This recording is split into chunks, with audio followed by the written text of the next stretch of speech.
അവളുടെ ഏറ്റവും നല്ലൊരു സുഹൃത്ത് സർപ്രൈസ് ആയിട്ട് ഒരു ഗിഫ്റ്റ് കൊണ്ടു കൊടുക്കുന്നതാണ്. നമ്മൾ ജീവിതത്തിൽ ഒരുപാട് പേരും പ്രശസ്തി ഉണ്ടാക്കുന്നതിന് പകരം ഒരാളുടെ മനസ്സിൽ ഇടം പിടിക്കാൻ പറ്റിയാൽ മതി ജീവിതം സക്സസ് ആയിട്ടാണ്. എന്നിട്ട് ആ സർപ്രൈസ് ഗിഫ്റ്റ് കൊടുക്കുന്നതിനിടയിൽ ഒരു ചോദ്യം ചോദിക്കുന്നുണ്ട്, ഇതൊക്കെ എന്തിനാണ്, എനിക്ക് ഇതൊന്നും വേണ്ടായിരുന്നു. കേട്ടപ്പോ എന്താ പറയാ, സാധനങ്ങൾക്കെല്ലാം അവിടെ വില, ആ കൊണ്ടു കൊടുക്കാൻ കാണിച്ച മനസ്സ്, ആ സ്നേഹം. വീഡിയോ കണ്ടപ്പോ എന്താ പറയാ, സങ്കടവും സന്തോഷവും ഒന്നിച്ചു വന്നു പോയി.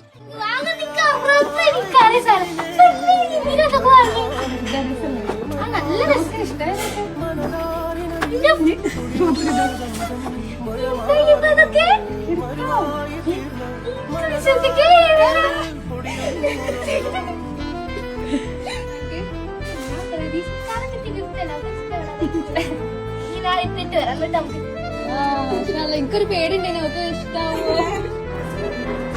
എന്റെ ഫ്രണ്ടല്ലേ ഞാൻ